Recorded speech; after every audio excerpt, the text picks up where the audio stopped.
ABP 24 news से मैं गीता। वक्त हो गया है फास्ट से भी फास्ट खबरों का। कांग्रेस नेता राहुल गांधी ने कहा 42 मीटर भारत को त्वरित और पूर्ण टीकाकरण की आवश्यकता है। मोदी सरकार की निष्क्रियता के कारण टीके की कमी को कवर करने के लिए भाजपा के झूठ और तुकबंदी के नारे नहीं, पीएम की नकली छवि को बचाने के लिए भारत सरकार के निरंतर प्रयास वायरस को सुविधाजनक बना रहे हैं और लोगों की जान ले रहे हैं।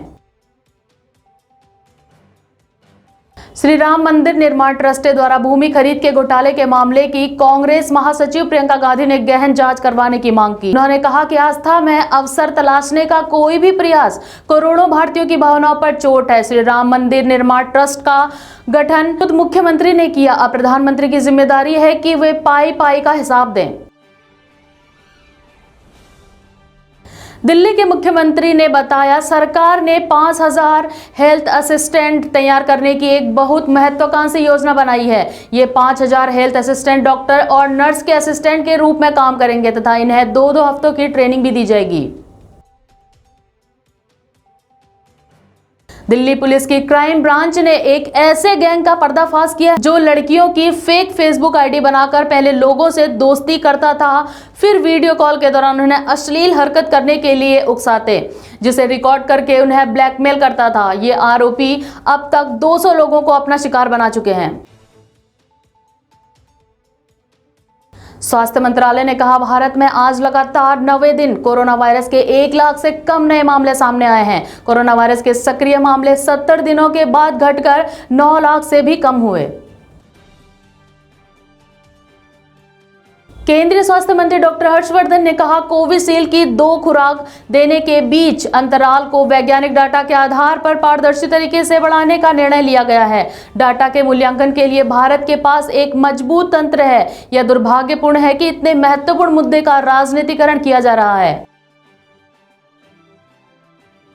उप मुख्यमंत्री डॉक्टर दिनेश शर्मा ने बताया, उत्तर प्रदेश मुख्यमंत्री बाल सेवा योजना के अंतर्गत मात्र बच्चों के वयस्क होने तक पालन पोषण हेतु प्रतिमाह 4000 रुपये की सहायता राशि प्रदान की जाएगी। कोविड-19 से निराश्रित हुए बच्चों के संरक्षण एवं देखरेख हेतु प्रदेश सरकार प्रतिबद्ध है। उत्तर प्रदेश के मुख्यमंत्री आदित्यनाथ जिलों में कोविड-19 से राहत और बचाव के उपायों के साथ ही विकास कार्यक्रमों की समीक्षा किसी अस्पताल का निरीक्षण करने वाले थे। इस पर नगर मजिस्ट्रेट योगेंद्र सिंह ने बताया कि बरसात के कारण कार्यक्रम निरस्त कर दिया गया और उनकी 18 जून को आने की संभावना है।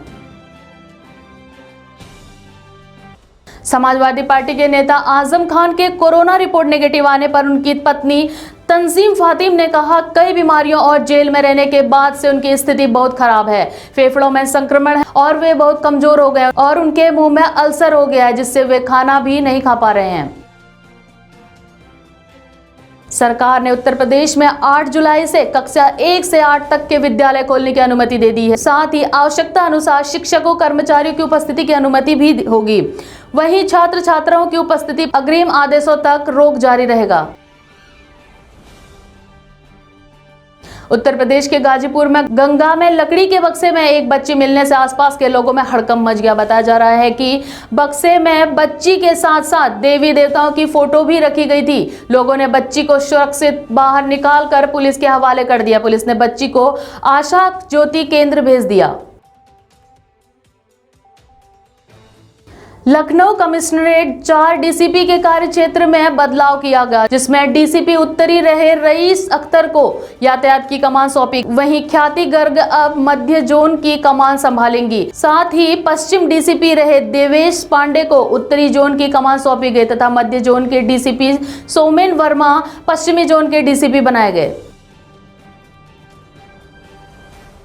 2021 के तृतीय पंचायत सामान्य निर्वाचन में बेसिक शिक्षा विभाग के बहुत से कर्मचारियों ने कोविड के चलते अपनी जान गंवा दी, जिसमें बहराइच के 14 कर्मचारी शामिल हैं। शासन द्वारा मृतक शिक्षकों के आश्रितों को विभागीय नियमानुसार सेवायोजित करने तथा उनके देयकों का भुगतान किए जाने का निर्देश दिया गया था, जिसका पालन करते हुए उनके आश्रितों को विभिन्न पदों पर नियुक्ति किया गया।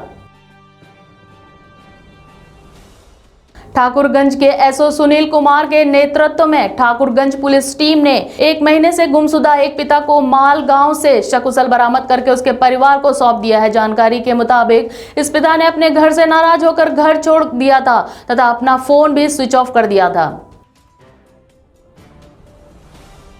थाना कृष्णनगर के बरगांव क्षेत्र में नाइट कर्फ्यू की जमकर धज्जियां उड़ाई जा रही हैं। यहां रात 10 बजे के बाद भी कबाब पराठे की शॉप खोली गई है, जिसके शॉप चालक पर तथा कारीगर मास्क का उपयोग भी नहीं कर रहे हैं। इस मामले में कृष्णनगर कोतवाली की लापरवाही साफ नजर आ रही है। लखनऊ में सपा कार्यालय पर कार्यकर्ताओं की बेकाबू भीड़ गेट पर धक्का देकर अखिलेश यादव से मिलने पहुंचे। इस दौरान कोरोना गाइडलाइन की जमकर धज्जियां उड़ाई गई तथा सोशल डिस्टेंसिंग भी नहीं दिखाई दी। उन्नाव जिले में मंगलवार को कार की टक्कर से बाइक सवार 2 युवकों की मौके पर मौत हो गई। मौत के दौरान आक्रोशित परिजनों ने मुआवजे की मांग को लेकर जिला अस्पताल के सामने शव रखकर जाम लगा दिया तथा पुलिस के पहुंचने पर भीड़ ने पथराव शुरू कर दिया। पथराव में 15 पुलिसकर्मी घायल हो गए। उत्तर प्रदेश के हापुड़ जिले में सपा नेता कुंवरपाल यादव को गढ़मुक्तेश्वर कोतवाली की पुलिस ने 20 लाख रुपए की रकम के साथ गिरफ्तार किया है। साथ ही इसकी सूचना इनकम टैक्स डिपार्टमेंट को भी दी गई है। बता दें, कुंवरपाल की पत्नी रुचि यादव समाजवादी पार्टी की तरफ से जिला पंचायत अध्यक्ष पद की उम्मीदवार है, जिसके बाद प्रत्याशी रुचि यादव पर खरीद फरोख्त का आरोप लगाया गया है। भाजपा के जिला अध्यक्ष ने आरोप लगाते हुए समाजवादी पार्टी पर निशाना साधा है। बिहार के मंत्री संतोष कुमार सुमन के राजधानी स्थित आवास में बुधवार को शॉर्ट सर्किट होने से अचानक आग लगने से अफरा तफरी फैल गई। इस पर मौके पर पहुंची ब्रिगेड की टीम ने मंत्री समेत परिवार के लोगों को सुरक्षित निकाला तथा टीम आग बुझाने में जुट गई। कांग्रेस पार्टी के राष्ट्रीय प्रवक्ता रणदीप सुरजेवाला ने कहा, हरियाणा की खट्टर सरकार 2.50 करोड़ जनता की जान खतरे में डाल रही है। वैक्सीन के दौरान डोज केवल 3.17% को, वैक्सीन का एक डोज केवल 19% को, 13 जिलों में 18 से 44 आयु के युवाओं में से मात्र 15% को वैक्सीन लगा। गुजरात के इंद्रनाज गांव में एक कार की तेज रफ्तार से आ रही ट्रक से टक्कर के दौरान 10 लोगों की मौके पर ही मौत हो गई। सूचना मिलने पर पहुंची पुलिस शवों को निकालने की कोशिश कर रही है। कोलकाता पुलिस अभिनेता और भाजपा नेता मिथुन चक्रवर्ती के द्वारा पश्चिम बंगाल चुनाव प्रचार के दौरान विवादास्पद भाषण को लेकर एक एफआईआर दर्ज किए जाने पर उनसे वर्चुअली पूछताछ की जा रही है। तेलंगाना में कोरोना वायरस स्थिति के चलते शिक्षा विभाग ने स्कूलों और डीआईईटी कॉलेजों की गर्मियों की छुट्टियों को 20 जून तक बढ़ा दिया गया है। श्रीनगर में सुरक्षा बलों और आतंकियों के बीच हुई मुठभेड़ में एक आतंकवादी मारा गया, जिसकी पहचान सोपिया निवासी उजैर अशरफ डार के रूप में हुई है। साथ ही जम्मू कश्मीर पुलिस ने एक पिस्टल, एक मैगजीन, 6 राउंड और 2 ग्रेनेड बरामद किए। देश में भारतीय पुरातत्व सर्वेक्षण द्वारा संरक्षित स्मारक आज से लोगों के लिए खोल दिए गए हैं। वहीं आगरा के ताजमहल में एक साथ 650 लोगों को ही अंदर जाने की अनुमति है।